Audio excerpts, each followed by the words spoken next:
Hello everyone.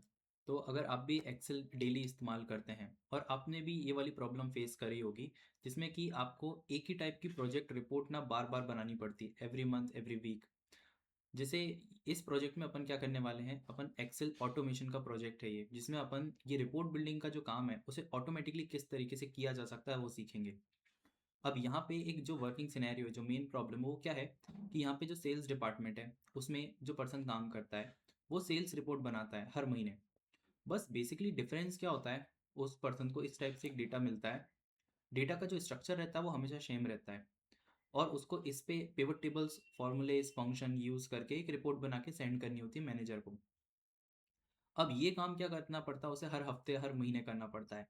अब वो एक समय पे बोर हो जाता है कि ये काम बार बार करना पड़ता है, आपके जो एक्शन है वो बिल्कुल सिमिलर हैं। तो फिर क्या इस काम को ऑटोमेट किया जा सकता है? तो बिल्कुल किया जा सकता है। इस प्रोजेक्ट में अपन यही सीखेंगे। अब इसका सॉल्यूशन क्या है कि अपन किस तरीके से अपनी जो रिपोर्ट बिल्डिंग है उसको ऑटोमेट किया जाता है। तो इसे ऑटोमेट करने के लिए अपन यहाँ पे वीबीए एंड मैक्रोज का इस्तेमाल करेंगे। क्या होता है ये वीबीए एंड मैक्रोज, ये अपन देखेंगे। जैसा एज आपके सामने अगर कोई एक्शन हो रहा होता है तो आप उसे रिकॉर्ड करने के लिए वीडियो, आप कैमरा इस्तेमाल करेंगे, अपना फ़ोन इस्तेमाल करेंगे ताकि आप वो सामने जो भी एक्शन हो रहा है उसका वीडियो बना लेंगे और फ़ोन में उसे रिप्ले करके बार बार देख सकते हैं उस एक्शन को। वैसे ही एक्सेल में आप अपने एक्शंस को रिकॉर्ड कर सकते हो। जैसे किस टाइप के एक्शन, जैसे किसी सेल पे क्लिक करना, उस पे कुछ टाइप करना, पिवट टेबल बनाना, कोई फॉर्मूला लिखना, तो ये सारे अपने एक्शंस हैं। इन सारे एक्शंस को आप क्या कर सकते हो, रिकॉर्ड कर सकते हो। और इनको रिकॉर्ड करने के लिए अपन यहाँ पे मैक्रोज का इस्तेमाल करेंगे।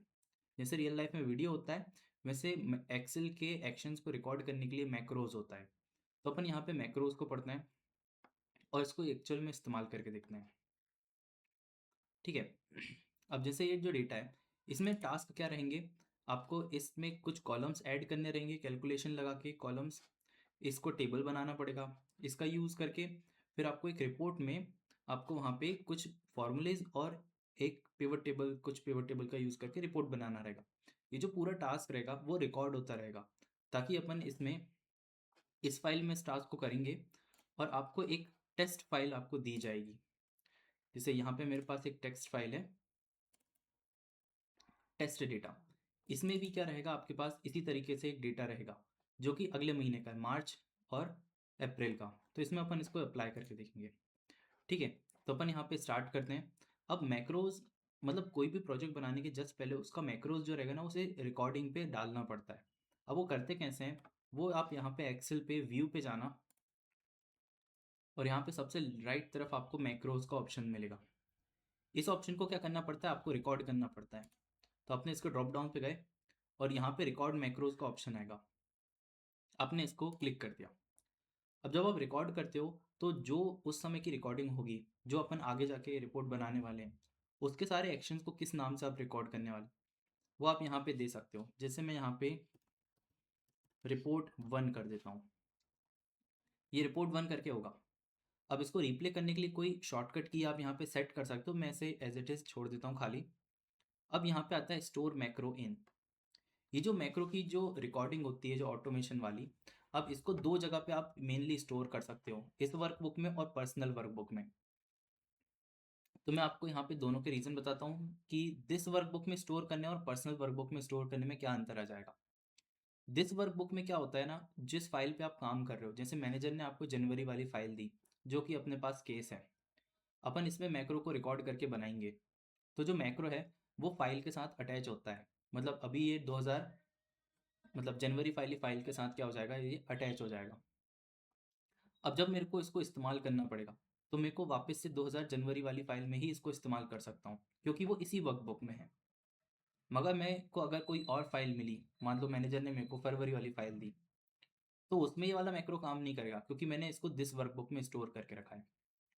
तो अगर ये मैक्रोज आप एक बार बनाओ और हर फाइल पे इस्तेमाल कर सको, कोई सी भी फाइल आप इस्तेमाल करो, तो उस समय आपको यहाँ पे एक जनरल, एक यूनिवर्सल फाइल की ज़रूरत पड़ती है जिसमें आप अपने मैक्रो को स्टोर करते हो। उस फाइल में अगर मैक्रो को स्टोर करोगे तो आप क्या कर सकते हो, किसी भी फाइल में उसे यूज़ कर सकते हो और वो ऑप्शन होगा यहाँ पे पर्सनल मैक्रो वर्कबुक का। ठीक है। ये एक हिडन वर्कबुक होती है जो हमेशा ओपन रहती है। तो अपन इसमें प्रेफर करते हैं अपने यूनिवर्सल मैक्रो को स्टोर करने के लिए। कोई ऐसा मैक्रो जिसे आप शॉर्ट टर्म के लिए बना रहे हो उसमें दिस वर्कबुक यूज़ करना ठीक रहता है। मैंने पर्सनल मैकबुक सेलेक्ट किया और ओके कर दिया। अब जो मेरी रिकॉर्डिंग है वो स्टार्ट हो चुकी है। यहाँ पे आप देख सकते हो सेम ऑप्शन पे अब स्टार्ट की जगह स्टॉप रिकॉर्डिंग का ऑप्शन आ जाएगा। और नीचे यहाँ पे कॉर्नर पे भी आपको एक ब्लॉक मिल जाएगा, ये भी क्या बताता है कि यहाँ से मैक्रो को आप स्टॉप कर सकते हो। अब अपन फटाफट क्या करते हैं, अपनी रिपोर्ट बनाना स्टार्ट करते हैं। अभी जो अपने एक्शंस हैं वो सब रिकॉर्ड होंगे, एक एक एक्शन यहाँ पे रिकॉर्ड होगा। तो मैं यहाँ पे रॉ डेटा वाली फाइल पे आ गया हूँ। यहाँ पे मेरा डेटा है, ये डेटा सेल्स का डेटा है, सिंपल कौन सा स्टेट, रीजन, ऑर्डर डेट है, कैटेगरीज है, क्वांटिटी की गिवन है, एमआरपी गिवन है और प्राइस गिवन है। तो अब मैं यहाँ पे कुछ फॉर्मूले लिख के यहाँ पे 2 कॉलम बनाऊंगा। अब जैसे अपने को ऑर्डर डेट गिवन है, अपने को कुछ क्वेश्चन करने हैं जिसमें आपको वीक की इन्फॉर्मेशन चाहिए रहेगी। तो अपन ने यहाँ पे क्या कर लिया, एक कॉलम इंसर्ट किया। चलिए यहाँ पे इंसर्ट कर लेते हैं और इसका नाम दे दिया अपन ने वीक डे। ठीक है, अब जो वीक डे रहेगा उसे अपन ने टेक्स्ट फंक्शन से यूज़ कर लिया कि टेक्स्ट निकालना है इसका, और किस फॉर्मेट में चाहिए अपने को, ये 4D वाला, मतलब वीक का कंप्लीट पूरा दिन चाहिए। अब यहाँ पे ये हो गया। अब जैसे मेरे पास यहाँ पे क्वांटिटी नहीं था, क्वांटिटी है, एमआरपी और उसका एक्चुअल प्राइस जिस प्राइस पे सेल किया गया, और तो मेरे को यहाँ पे सेल्स निकालनी थी। तो सेल्स भी बहुत इजीली निकल सकती है। मैंने इक्वल टू लगाया, क्वांटिटी लिया, उससे मल्टीप्लाई कर दिया प्राइस से, तो यहाँ पे मेरे को सेल्स की इन्फॉर्मेशन मिल गई। ठीक है, मैंने इसको यहाँ पे एज अ करेंसी सेट कर दिया और डेसिमल प्लेस यहाँ से हटा दिए। इसकी फॉर्मेटिंग भी मैं यहाँ पे कॉपी पेस्ट की यूज़ कर लेता हूँ। तो सेल्स का अपने पास आ गया। ठीक है, अब मेरे को क्या चाहिए यहाँ पे, मेरे को चाहिए यहाँ पे कि कितना डिस्काउंट दिया उस प्रोडक्ट में। जैसे उस प्रोडक्ट का एमआरपी जो था वो 220 था और उसे किस प्राइस में सेल किया, एक्चुअल प्राइस में 143 पे। तो मेरे को ये पता करना है कि कितना परसेंटेज यहाँ पे डिस्काउंट दे दिया गया था। तो एमआरपी पर कितना परसेंट था जो अपन ने डिस्काउंट दिया, तो यहाँ पे डिस्काउंट का कॉलम भी मैंने बना दिया। अब डिस्काउंट कैसे कैलकुलेट कर सकते हैं, इसलिए मैंने एक फॉर्मूला इस्तेमाल किया कि इन दोनों का जो भी डिफरेंस रहेगा वो एमआरपी का कितना परसेंटेज है। तो अपन ने क्या किया, सबसे पहले इन दोनों का डिफरेंस निकाला, तो एमआरपी माइनस प्राइस निकाल लिया। अब इसको ब्रैकेट में रखा तो ताकि इन दोनों का पहले डिफरेंस कैलकुलेट होगा, फिर वो डिवाइड किससे हो जाएगा, एमआरपी से, और फिर मैंने इसे एंटर कर दिया। तो यहाँ पे मेरे को 0.3 मिल गया। मैंने इसे फिल डाउन किया और इसको परसेंटेज में रखना था तो मैंने परसेंटेज पे रख लिया और डेसिमल प्लेस बढ़ा देते हैं तो 1% था। ठीक है, यहाँ पे मेरे नेसेसरी कॉलम्स बना लिए। अब क्या करना है, इसको मैंने यहाँ पे टेबल बना दिया, Ctrl+A Ctrl+T, डेटा के अंदर कहीं पे भी क्लिक करके इन दोनों की को प्रेस करना है, फिर एंटर दबा के आपका टेबल बन जाएगा। टेबल का एक नेम दे दिया मैंने यहाँ पे डेटा। ठीक है, तो अब जब भी मेरे को इस टेबल को यूज़ करना होगा मैं जस्ट डेटा नेम को यूज़ करूँगा और पूरा का पूरा टेबल डायरेक्टली एक्सेस कर सकता हूँ। अब मैं यहाँ पे एक नया पेज बनाऊंगा जिस पे एक्चुअल अपनी रिपोर्ट रहेगी। तो मैंने इसका नेम दे दिया रिपोर्ट। यहाँ पे मैंने सेल्स सेल्स रिपोर्ट करके एक पेज बना दिया। ठीक है, इसका टाइटल देना था तो मैंने यहाँ पे टाइटल दे दिया और इसकी थोड़ी बहुत फॉर्मेटिंग कर दी। ठीक है, तो अब यहाँ पे अपनी सेल्स रिपोर्ट तैयार है। यहाँ पे मैंने निकाल लिया टोटल सेल्स की केपीआई। तो टोटल सेल्स कितनी आ रही थी, तो टोटल सेल्स के लिए मैंने यहाँ पे कुछ फॉर्मूले लगाने पड़े मेरे को। तो यहाँ पे मैंने सम यूज़ किया, सम यूज़ करके मैंने डेटा टेबल से टोटल सेल्स को फैच कर लिया। ठीक है, तो ये अपने को टोटल सेल्स का अमाउंट आ गया कि टोटल सेल्स इतनी आई। अब जैसे अपने को टोटल क्वांटिटी निकालना था, टोटल क्वांटिटी का, तो यहाँ पे मैंने यूज़ कर लिया sum of data table and quantity column. तो टोटल क्वांटिटी इतनी सेल हुई। ठीक है, एवरेज डिस्काउंट के लिए मैंने कुछ कैलकुलेट कर लिया। एवरेज डिस्काउंट के लिए मैंने यहाँ पे एवरेज लिया एंड डेटा में से डिस्काउंट वाला कॉलम को सिलेक्ट कर लिया। और इसको यहाँ पे परसेंटेज पे कर दिया।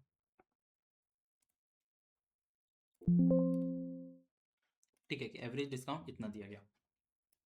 यहाँ पे थोड़ी सी फॉर्मेटिंग कर ली गई।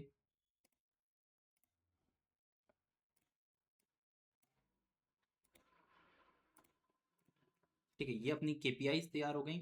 अब इसके बाद यहाँ पे अपन ने कुछ पिवट टेबल्स बना लिए। तो मैंने यहाँ पे इंसर्ट कर लिया पिवट टेबल। टेबल के नाम के लिए डेटा टेबल दे दिया। यहाँ पे ले लिया मैंने रीजन। अब यहाँ पे मल्टीपल रीजन है तो अपन यहाँ पे टॉप 10 रीजन बाय सेल्स ले लेंगे। सेल्स ले लिया तो सेल्स का सम आ गया। अब मैंने यहाँ पे क्वांटिटी का टोटल ले लिया और यहाँ पे डिस्काउंट ले लिया। मगर डिस्काउंट लेते ही उसने टोटल कर दिया, तो अपने को टोटल डिस्काउंट नहीं चाहिए, अपने को चाहिए हर एक रीजन में एवरेज डिस्काउंट कितना दिया। तो अपन ने यहाँ पे नीचे गए और ये सम ऑफ डिस्काउंट से सम को चेंज करने के लिए वैल्यू फील्ड सेटिंग्स पे जाके एवरेज पे क्लिक कर दिया। तो अब ये एवरेज ऑफ डिस्काउंट दिखाएगा। ठीक है, ओके किया तो एवरेज ऑफ डिस्काउंट आ गया। अब मेरे को ये सारा डेटा नहीं चाहिए, मेरे को सिर्फ टॉप 10 रीजन चाहिए जहाँ हाईएस्ट सेल्स हुई है। तो मैं यहाँ पे फिल्टर पे जाऊँगा, वैल्यू फिल्टर पे टॉप 10 सेलेक्ट किया, item by sum of sales और ओके। तो ये टॉप 10 आ गए। मेरे को एक ग्रैंड टोटल नहीं चाहिए था, तो मैं यहाँ पे पिवट टेबल की डिज़ाइन पे गया।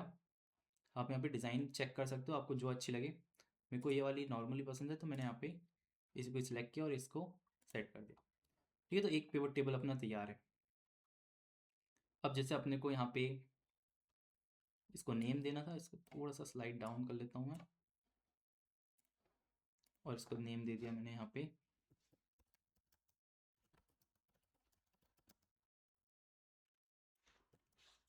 Quantity, region wise sales and quantity का। अब यहाँ पे अपन क्विकली क्या करते हैं, बाकी के सारे और चार्ट्स बना लेते हैं और वही सारी चीज़ें निकाल लेते हैं।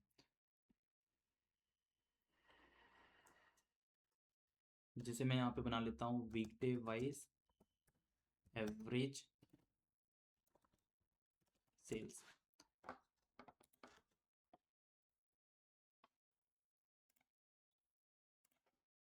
ठीक है, यहाँ पे मेरे को वीकडे वाइज क्या करना है, एवरेज सेल्स का निकालना था। तो मैंने यहाँ पे इंसर्ट किया पिवट टेबल, डेटा बताया उसको, और वीकडे अपन निकाल चुके थे तो वीकडे लिया और सेल्स ले ली। और सेल्स का क्या कर लिया, यहाँ पे सम की जगह मैंने एवरेज कर लिया, ताकि ये पता चल जाए कि किस डे ऑन एन एवरेज सबसे ज़्यादा सेल्स होती है। अब इसमें भी ग्रैंड टोटल की मेरे को ज़रूरत नहीं है, तो मैं यहाँ से डिजाइन पे जाके ग्रैंड टोटल को ऑफ कर देता हूँ। अब यहाँ पे हर एक वीकडे के बेसिस पे उसकी एवरेज सेल्स आ रही है। अब ये आइडेंटिफाई करना था किस दिन सबसे ज़्यादा सेल्स आ रही है, तो उसे सॉर्ट कर दिया लार्जेस्ट टू स्मॉलेस्ट में। तो अब अपने को ये मिल जाएगा कि हर एक वीकडे वाइज एवरेज सेल्स कितनी जनरेट हो रही है। तो यहाँ पे सबसे ज़्यादा संडे के दिन हो रही है, तो ये अपनी एक अच्छी इंसाइट जनरेट हो गई। अपन एक और लास्ट और बना लेते हैं।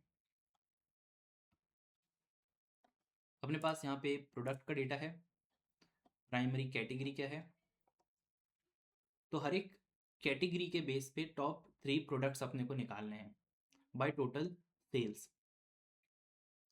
तो अपन ने रिपोर्ट पे लिया, यहाँ पे लिख दिया टॉप 3 प्रोडक्ट इन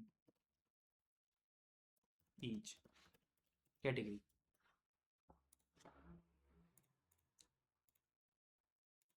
यहाँ पे अपन इंसर्ट पे गए, डेटा इंसर्ट किया और यहाँ पे हर एक कैटेगरी में टॉप 3 प्रोडक्ट चाहिए। तो अपन ने सबसे पहले प्राइमरी कैटेगरी ली, तो ये सारी प्राइमरी कैटेगरी आ गई। अब इस पे अपन ने फिर हायरार्की क्रिएट करने के लिए प्रोडक्ट को प्राइमरी कैटेगरी के जस्ट नीचे ले लिया, तो यहाँ पे हर एक कैटेगरी के नीचे उसके प्रोडक्ट्स आ गए। अब देखा जाए तो टॉप 3 में कुछ में तो एक ही है, किस में ज़्यादा है। ठीक है, कोई बात नहीं, हम अपने क्वेश्चन को पूरा सॉल्व करते हैं। यहाँ पे टोटल सेल्स लिया। अब यहाँ पे अपने को क्या करना है, टॉप 3 प्रोडक्ट चाहिए। जैसे यहाँ पे जूस में बहुत सारे प्रोडक्ट आ रहे हैं, मगर यहाँ पे टॉप 3 सेलिंग चाहिए। तो अपन यहाँ पे राइट क्लिक किया, फिल्टर पे गया मैं, टॉप 10 पे सिलेक्ट किया और यहाँ पे डाल दिया top 3 item by sum of sales और ओके। तो ये हर एक का प्रोडक्ट का मेरे को मिल गया। अब इसको भी अपन यहाँ पे क्या कर सकते थे,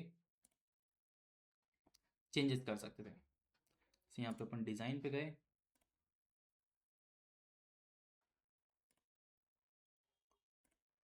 रिपोर्ट लेआउट को चेंज करने का देखा, टोटल्स रो को अपन ने हटा दिया।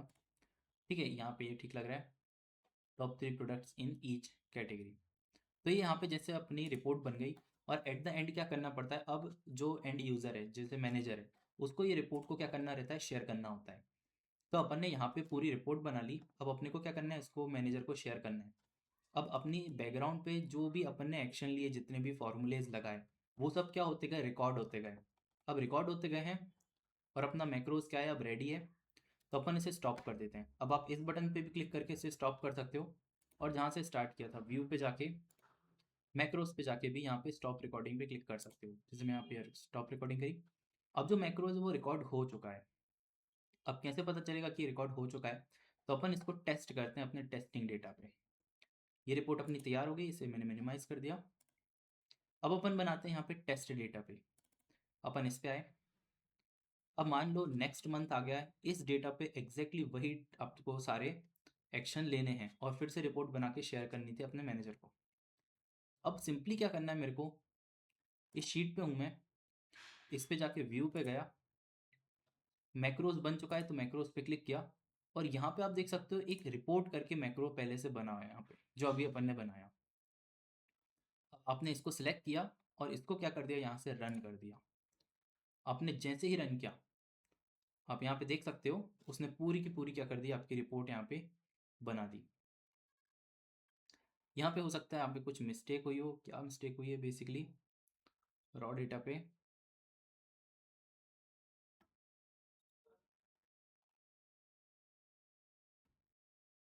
ओके, तो सेल्स में यहाँ पे कुछ मिस्टेक हुई है, क्वांटिटी इनटू प्राइस, सही तो है।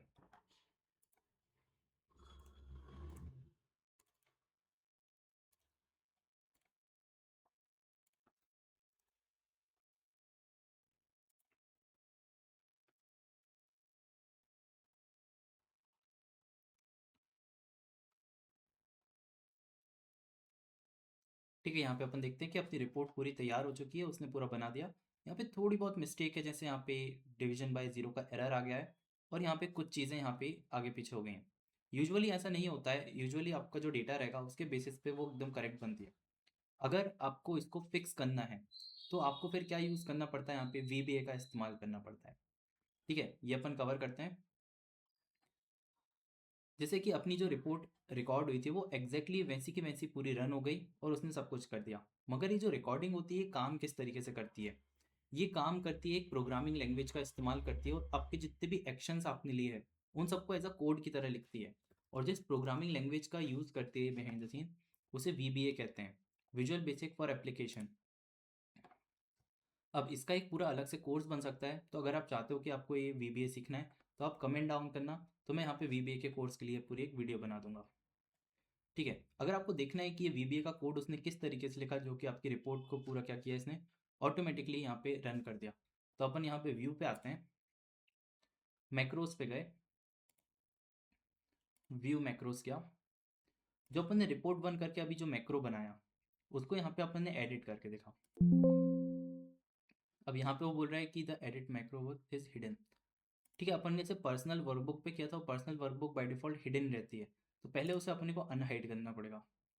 तो अपन व्यू पे गए, अनहाइड विंडो पे पर्सनल वर्कबुक को अनहाइड किया, और यहाँ पे इस वर्कबुक में अपना मैक्रोज रिकॉर्डेड है।